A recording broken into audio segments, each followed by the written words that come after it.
Financial year 23-24 के लिए वित्त मंत्री सीतारमण बजट अनाउंस करने वाले हैं। पुणे में तकरीबन 3,000 से ज़्यादा जो एमएसएमई इंडस्ट्री है जो कि एमसीसीआई के साथ रजिस्टर्ड है, वो क्या सोच रहे हैं, इस बारे में हम बात करेंगे। हमारे साथ एमसीसीआई के डायरेक्टर जनरल प्रशांत गिरवने सर है।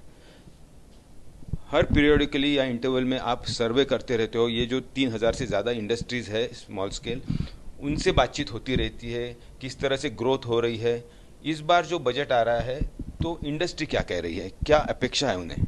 जब हम लघु मध्यम उद्यमियों से यानी एमएसएमई से बात करते हैं तो उनकी दो रिक्वेस्ट जो प्रायोरिटी पर आ रही है, एक है कर, दूसरी है कर्जा।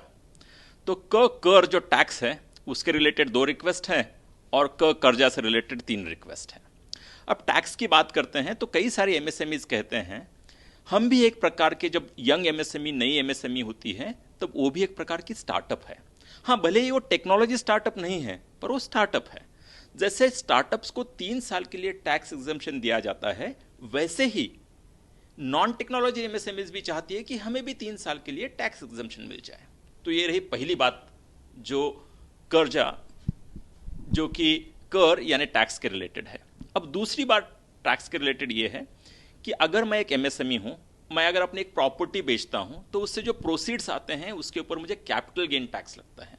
अगर प्रॉपर्टी बेचकर मैं वही इन्वेस्टमेंट अपने एमएसएमई में कर रहा हूं, अपना उद्योग बढ़ा रहा हूं, जो कि सरकार का भी उद्देश्य है, तब मुझे आप कैपिटल गेन टैक्स ना लगाएं। ये दो रिक्वेस्ट टैक्स रिलेटेड है एमएसएमईज की।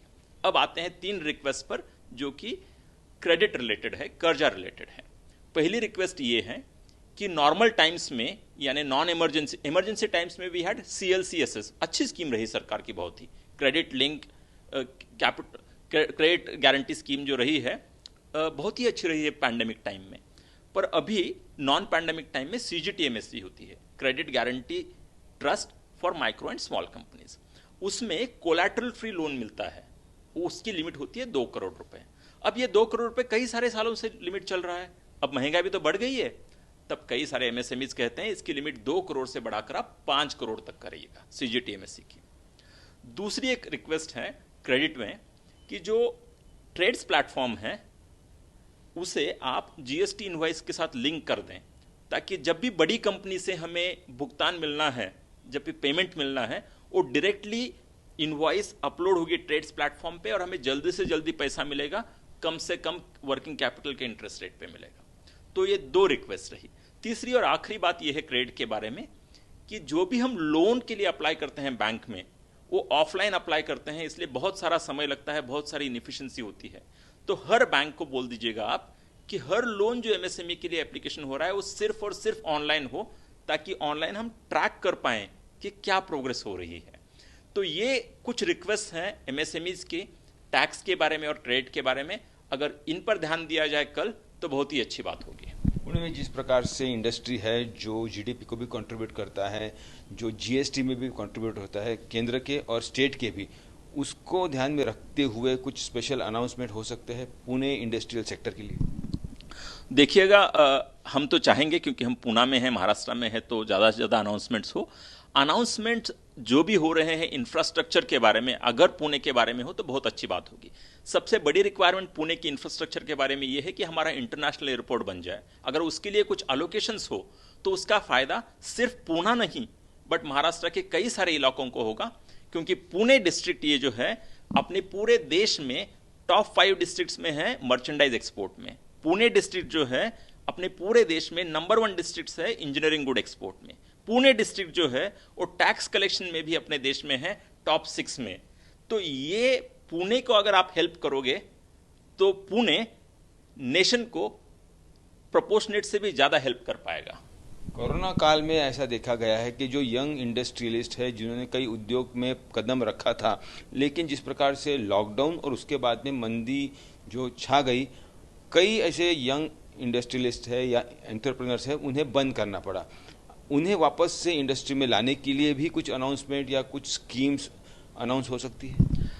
मुझे इतना नहीं लगता उसके बारे में, क्योंकि देखिए पैंडेमिक अभी हो गया है, pandemic is done now, recovery is also complete.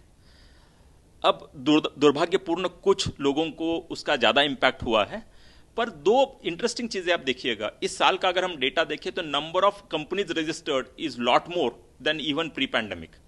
दूसरी बात, इस साल में क्रेडिट ग्रोथ जो है एमएसएमईज की वो ऑलमोस्ट 30% हुई है। आज ही चीफ इकोनॉमिक एडवाइजर ने इकोनॉमिक सर्वे में एक्सप्लेन किया ये 30%। तो ये बहुत ही अच्छी बात है एमएसएमईज के लिए। अब प्रॉफिटेबिलिटी जो एमएसएमई की इंपैक्ट हो रही है उसके लिए 3 चीजों पे काम करना जरूरी है। Number 1 energy cost reduction, number 2 logistics cost reduction और number 3 credit cost reduction. Hopefully अगर इन तीनों चीजों के बारे में कुछ हो जाए तो पुणे के एमएसएमईज और पूरे देश भर के एमएसएमईज के लिए उसका बहुत फायदा होगा।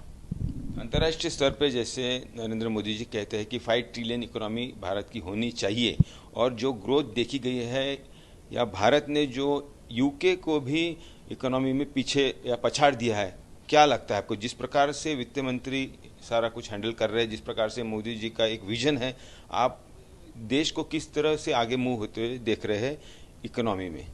ये बात तो बहुत सही है कि हम इसी साल हमारी इकोनॉमी लगभग 273 लाख करोड़ की होगी, यानी 273 ट्रिलियन रुपीस की। इसका मतलब डॉलर में कुछ होता है 3.3 to 3.5 ट्रिलियन की।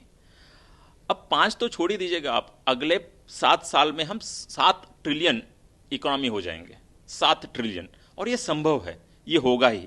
इसके साथ साथ एक और बात महत्वपूर्ण है कि पर कैपिटा जीडीपी क्या है। हमारा देश बड़ा है तो पर पर्सन जो है हमारा जीडीपी, उसमें हमारा रैंक अभी भी बहुत पीछे है। तो जीडीपी बढ़ते बढ़ते पर कैपिटा जीडीपी कैसे बढ़े, अगर इसके ऊपर हम ध्यान दे पाए तो और भी अच्छा होगा। और उसके लिए budget should always focus on employment creating opportunities और those sectors that create more and more employment. वैसा होते दिखाई दे रहा है आपको? काफी हद तक हो रहा है, बट ये दिल मांगे मोर, इच्छा तो हमेशा यही होती है कि और भी अच्छा हो जाए। तो हम और भी रिक्वेस्ट करते रहें कि ये अनएम्प्लॉयमेंट और कम होते जाए, एम्प्लॉयमेंट और बढ़ते रहे। ये अपेक्षा करना तो बहुत ही अच्छी बात है, जरूरी बात भी है। मध्यम वर्गीय, अपर मिडिल क्लास, जो कि टैक्स पेयर्स के श्रेणी में ज़्यादा है, वो अपेक्षा करेंगे कि उनके लिए भी कुछ अनाउंसमेंट हो। एनआरआई जो बाहर है वो भी अपेक्षा करेंगे कि वो भी देश में पैसा बाहर से भेजते रहते हैं, उनके लिए भी कुछ अनाउंसमेंट हो। आपको लगता है कि उस तरफ भी ध्यान जाएगा? देखिए, अगर इसमें दो चीजें, एक तो पर्सनल इनकम टैक्स के रेट्स हैं और दूसरा होता है कैपिटल गेन्स टैक्स। इन्हीं के ऊपर ज्यादा फोकस होगा जो सैलरीड क्लास है इंडिया के, और कुछ इन्वेस्टर्स है एनआरआईज बाहर से कर रहे हैं। पर्सनल इनकम टैक्स में अगर हम देखें तो लगभग 5 लाख रुपए तक तो जीरो इनकम टैक्स देना पड़ता है हमारे देश में।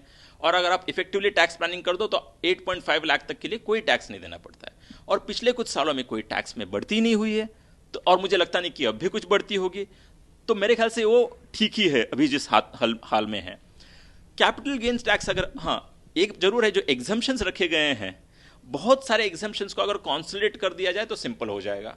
और जो एग्जम्पशंस रखे गए हैं कई सारे, जैसे कि किसी चीज के ऊपर 25,000 रुपीज का एग्जम्पशन है एटीसीसीडी मेरे ख्याल से, जो कि हेल्थ इंश्योरेंस पे। अब हेल्थ इंश्योरेंस की कॉस्ट बढ़ गई है, हेल्थ इंश्योरेंस ज्यादा जरूरी हो गया है, तो शायद वो 25,000 का अगर 50,000 भी कर दें तो अच्छी बात होगी।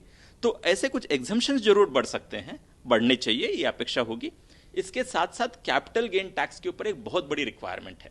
अब देखिएगा, इक्विटी पर कैपिटल गेन टैक्स है, नॉन इक्विटी पर कैपिटल गेन टैक्स है, लैंड पर कैपिटल गेन टैक्स है, प्रॉपर्टी पर है। हर किसी की टाइमलाइन अलग है और टैक्स रेट अलग है। तो इसे अगर कंसोलिडेट कर दें आप, फॉर एग्जांपल 12 मंथ के लिए हर किसी कैपिटल सेल के ऊपर कैपिटल गेन टैक्स 10% और 12 मंथ के नीचे के लिए 15%, ये करना जरूरी है। तो अगर ऐसा हो जाए तो और भी अच्छा और भी सुलभ रहेगा। तो देखिए, प्रशांत गिरबे, डायरेक्टर जनरल MCCIA, बता रहे हैं कि पुणे की जो स्मॉल स्केल इंडस्ट्री है उन्हें क्या उम्मीद है। इसके साथ साथ सबकी नजरें टिकी होगी कि आने वाले जो चुनाव है महानगर पालिका के बड़े बड़े शहरों में, उसके मद्देनजर भाजपा वित्त मंत्री किस प्रकार के अनाउंसमेंट करते हैं। पंकज खेलकर, पुणे, आज तक।